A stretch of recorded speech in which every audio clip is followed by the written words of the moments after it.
This makeup look was requested by Yel.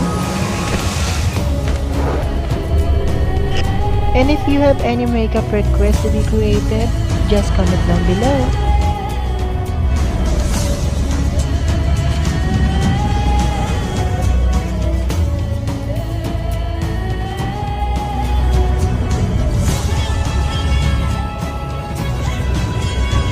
And if you want to get this makeup look, just keep on watching.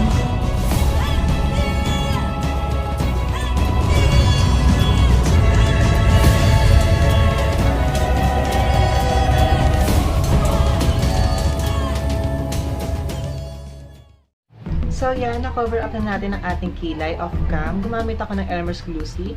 Tsaka ngayon na-set ko na siya ng translucent powder. Let's get started by putting concealer in our lid to make the eyeshadow colors pop. Let's blend our concealer. Now I'm using maroon shade and I'm blending it on my crease. Now I'm using red orange for transition.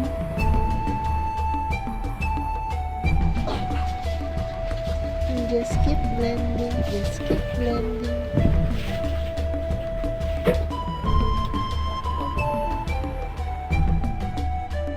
Now I'm using yellow-orange for another transition. As you can see, I'm using this card to make my eyeshadow sharp.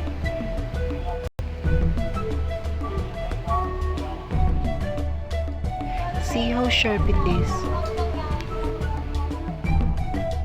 Now I'm going to use this small, tiny, angled brush to make a curved line on my crease.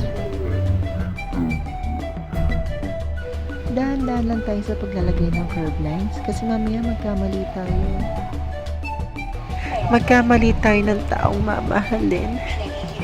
Pagsisilang tayo patag sa uli.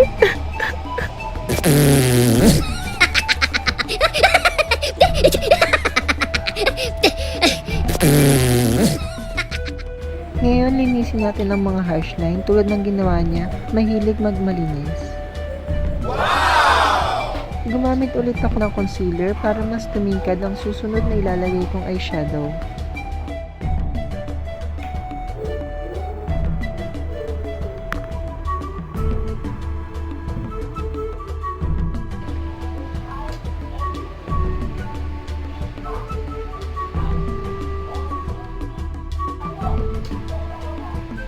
Naglagay pa ako ng konting black to make it a little bit dramatic.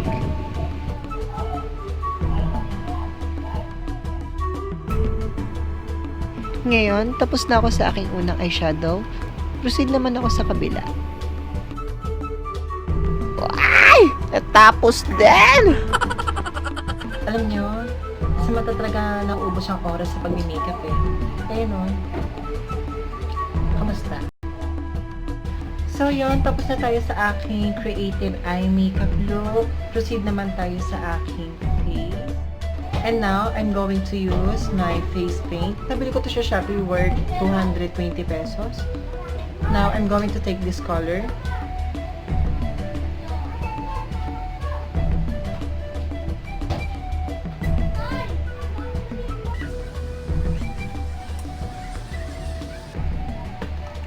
I-blend ko lang muna siya. Very, very pigmented siya.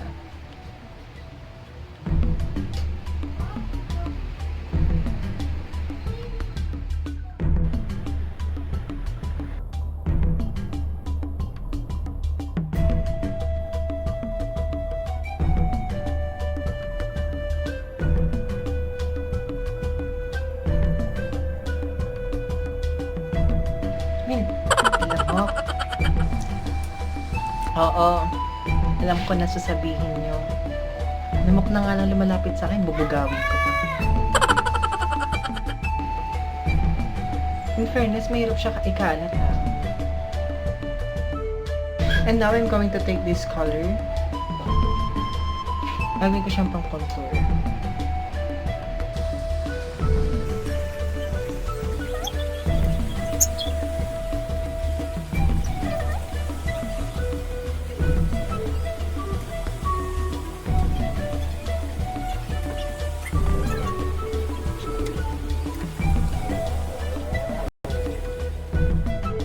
Sorry, I wasn't recording. Naglalagay ako ng blue eyeshadow and violet eyeshadow for my contours.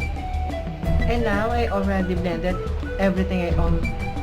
Hala, sige, English pa! Ngayon, na-blend ko na lahat ng gusto kong i-blend. Ngayon, punta naman tayo sa ating details. Ang ingay ng aso, gagawin kong asesino mamaya. Charot.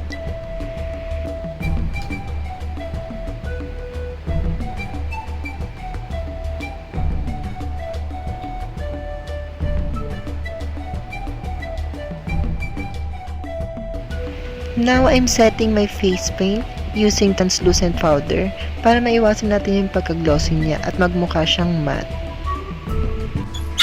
Maglagay naman tayo ng mga konting kulugo-kulugo sa ating pisngi dahil minsan lang natin ma-achieve sa ating banat-yan.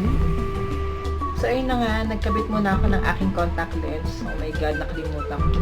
Dapat kanina ko pa ito kinabit eh. Pero napansin niyo, diba, ang pinagkaibahan ng walang contact lens sa may contact lens.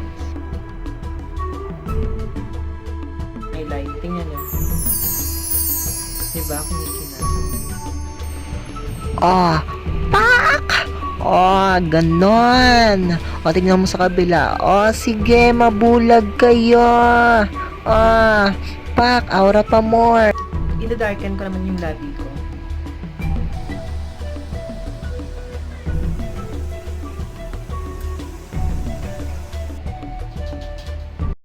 Ang shade nito, parang deep marine blue. Lagyan ko na rin siya ng highlight.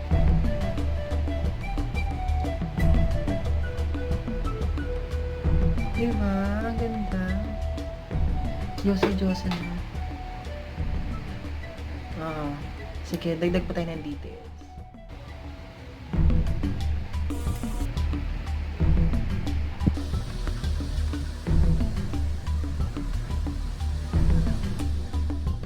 Kontento. Dadagdagan ko ng puti ang aking pilik mata.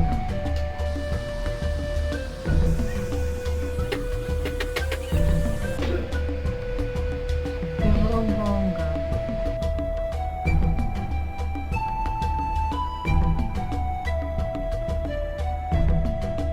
Face paint yung nilagay ko sa aking pilik mata, guys, ha? Kasi yung pilik mata, wala akong mascarang puti. Kaya be careful kasi mamaya masundot yung mata niya. Hindi natin alam kung ano magiging effect sa mata natin kapag pumasok po sa loob. Hindi ko nire-recommend para sa lahat na gawing mascara ang white face paint. Okay guys? Tanging mga siraulot, balulang gumagawa niyan. Tulad niyan, tignan mo, pak! Akala mo talaga na, pak! Pak! Bongga dahil! Diba? Sabi ko sa'yo, may saltik utak niyan eh. Mag-a-add lang ako ng details off cam, tapos babalik ako sa inyo para mapakita ko na sa inyo ang full transformation ni bakla.